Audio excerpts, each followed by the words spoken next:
కుంతీపుత్రుడైన అర్జునుడు అలా సంభ్రమణకు వచ్చి ఉన్న స్వపక్షంలోని వైరిపక్షంలోని బంధువులను గాంచి మనోవేదనకు లోనయ్యాడు.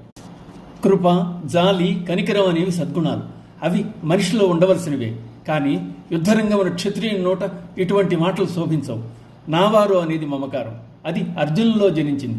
చూపరాని వారిపై కృపను చూపరాని సమయంలో ప్రదర్శించాడు అర్జునుడు. అతడి మనస్సులో కలిగిన ఈ ఆలోచనలను, వీరందరూ నావారు అన్న భావాన్ని అర్జునుని హృదయం నుండి మరలించవలసిన అవసరం ఆసన్నమైంది.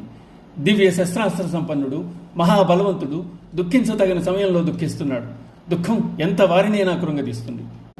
ఇది అవిద్య, అజ్ఞానం. వీటిని నిర్మూలించదలిచిన శ్రీకృష్ణ పరమాత్మ అర్జునునికి దుఃఖరాహిత్యము, నిరతిశయ ఆనందము కలిగించగల ఆత్మజ్ఞానమును, ఆధ్యాత్మిక విద్య బోధించి తద్వారా అజ్ఞానమును తొలగించదలిచాడు. తన మనస్సులో కలుగుతున్న భావాల్ని అర్జునుడు ఇంకా ఈ విధంగా వ్యక్తం చేయసాగాడు.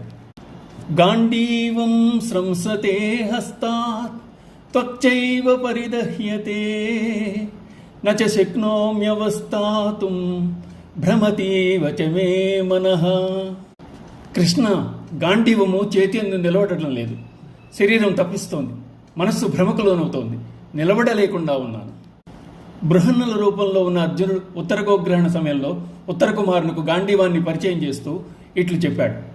గాంధీవం జగత్ప్రసిద్ధమైంది, దివ్యమైంది, సువర్ణ ఖచ్చితమైంది, శస్త్రముల్లోకెల్లా శ్రేష్టమైంది, దేవతలచే ఆరాధించబడింది.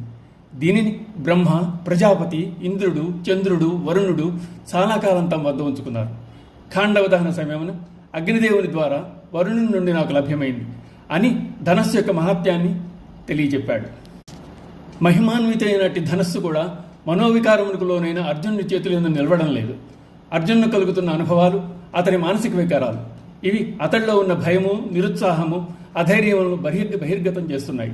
పలుమార్లు యుద్ధంలో శత్రు సంహారం అందించిన అతడు ఇప్పుడు నావారు అంటూ మమకారానికి లోనవుతున్నాడు.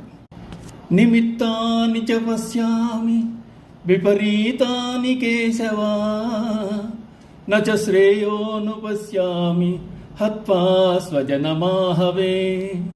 కేశవ, ఎక్కువ అపశకునాలు కనిపిస్తున్నాయి. యుద్ధమును స్వజనం చంపడం వల్ల శ్రేయస్సు కలుగునని అనిపించడం లేదు. కొన్ని పనుల పర్యవసానమును, భావి పరిణామములను, శకునములను సూచిస్తున్నాయి.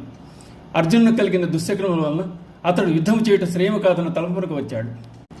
ఆత్మీయుల్ని యుద్ధములో పోగొట్టుకున్న క్షోభ కలుగునని, జీవితము దుఃఖమయవగునని, పాపము చుట్టుకుందని భావము, ఇహమునందు పరమనందు మేలు కలగదని, యుద్ధం అందించడం ఏ విధముగానో ఉచితము కాదు అన్న ఆలోచన అతని మదిలో మెలగసాగింది.